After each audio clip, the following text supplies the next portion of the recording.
All right, you've done everything right. You filled out your living will, named your healthcare agent, and filed everything properly. But then an emergency happens and you're rushed to a hospital affiliated with a religious organization. The hospital's policies might conflict with what you wrote in your living will.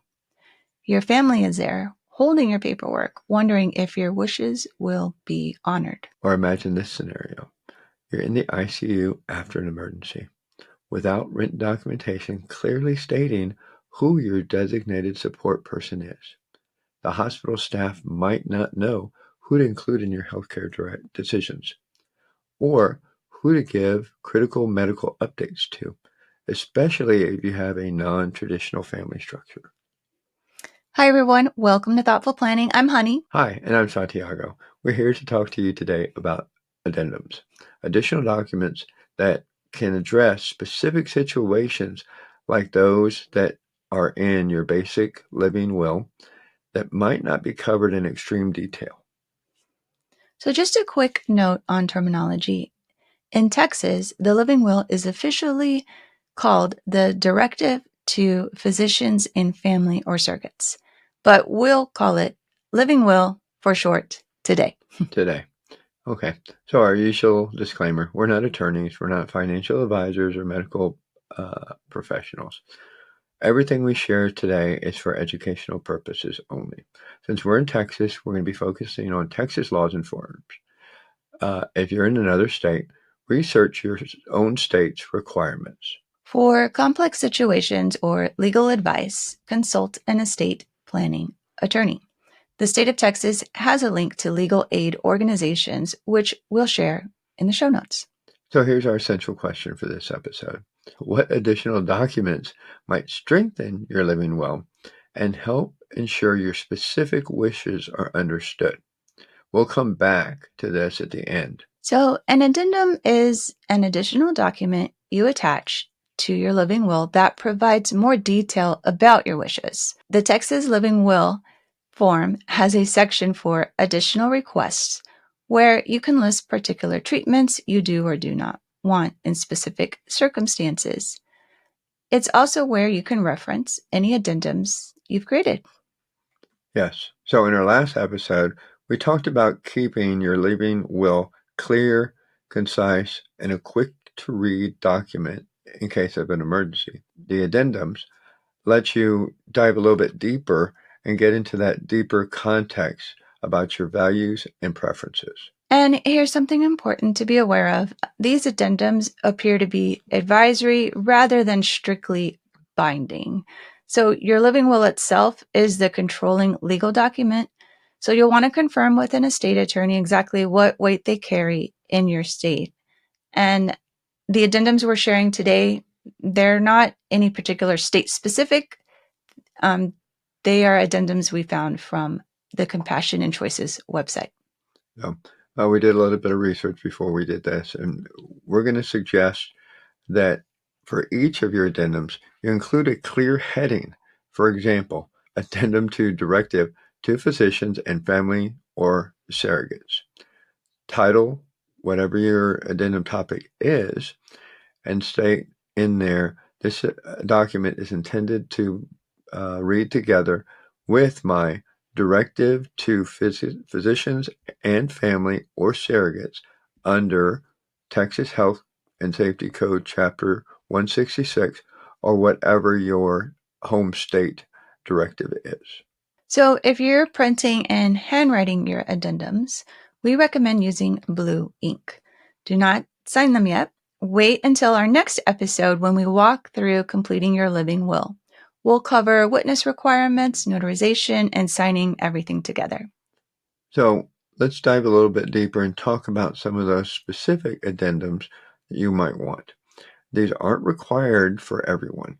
It's just something you need to take into consideration for the ones that are relevant to your current situation. In addition, the addendums we're going to be sharing with you might not be the only ones available in your state or to you.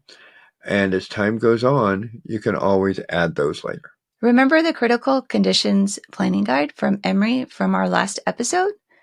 So if you went through that, then you can reference pages 15 through 24. That's called the individual worksheet, where you can actually fill that out, write your name down, and select all your choices. And that portion can serve as an addendum. You'll just add the heading that Santiago mentioned earlier with all those technical words, which we'll also include in the show notes for help. There's also an alternative form called Compassion and Choices, free toolkit, and this is called My End of Life Decisions. It's available currently in English and Spanish, and includes a form that's called My Particular Wishes for Therapies that Could Sustain Life. Use whichever of these tools that we're talking about. Make sure that they really work for you. Right. And also there's the Dementia Directive. It outlines your care wishes specifically if you develop dementia. We covered this in episode 32, and we'll include a link in the show notes. So we won't go deep today on the dementia directives. Yeah. So Compassion Choices has a dementia values and priorities tool in their toolkit that's also pretty friendly to use. And now let's talk about the Sectarian Healthcare Directive, an addendum for situations where you might be admitted to a healthcare institution whose religious or moral policies could potentially conflict with your living will. So this particular directive states that your admission does not constitute implied consent for procedures that conflict with your directives. It includes instructions for transfer to another facility that might fulfill your wishes if needed. And there's a template in the Compassion and Choices Toolkit for you to reference. So I think that's pretty important. If you're in a hospital that's not going to follow your wishes, you need to figure out how to get someplace that will. So this will help you out. So the next and final thing we'd like to talk about today is the hospitalization visit authorization. This addendum names the specific people that you want as your designated visitors and or support people. It's particularly helpful if you're unconscious or you can't speak when you arrive at the hospital. So this can matter for people in non-traditional family structures. For example, the LGBTQ plus community, or those with close friends they consider family, or people estranged from their biological relatives. Yeah. So I could see where, like for us, with our daughter living in a different state, she does have family around, but she doesn't have us there or her brother.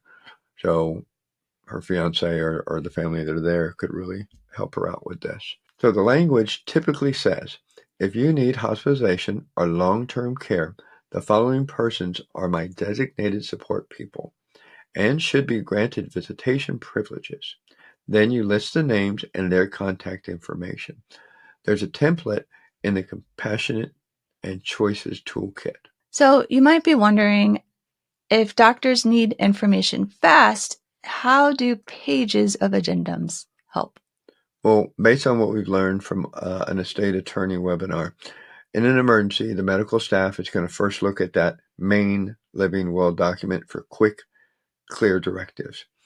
After the immediate crisis or when they're making long-term care decisions, then they may reference the addendums for additional guidance to make sure that your wishes are followed. So let's circle back to the essential question.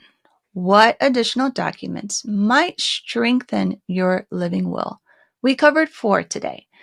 The first one is mainly about the personal values and care preferences, and you can find that in the Critical Conditions Planning Guide with the Emory Institute that we referenced in the last episode, or the Compassion and Choices Advanced Planning Guide, which I think it's cool because this one also is available in Spanish. And then the second one is the Dementia Directive. The third one is the Sectarian Healthcare Directive. The fourth one is the Hospital Visitation Authorization. And again, all of these are actually in that Compassion and Choices planning guide and available to you in English and Spanish. I think that visitation authorization is so important, especially with family dynamics the way they are today. We want to ensure that the people we want there have the permission to come and visit us in case something happens. So, before our next episode, select the documents that relate to your specific situation. Complete them thoughtfully and add the proper heading as I described earlier. And it'll be in the show notes also. Remember, if you're using handwriting, use blue ink and don't sign anything quite yet. And if you have complicated family situations, complex medical conditions, or significant assets to coordinate, you'll want to consult an estate planning attorney.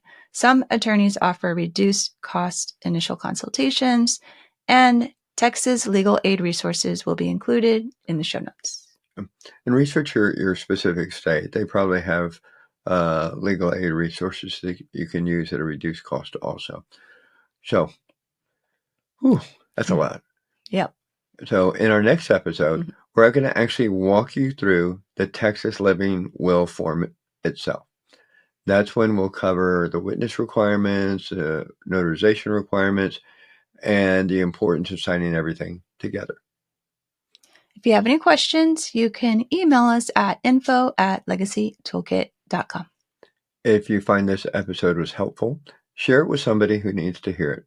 Subscribe to Thoughtful Planning on YouTube or follow us on your favorite platform for podcasts. Until next time, remember every chapter you write today shapes your legacy tomorrow. Thank you for joining us at Thoughtful Planning.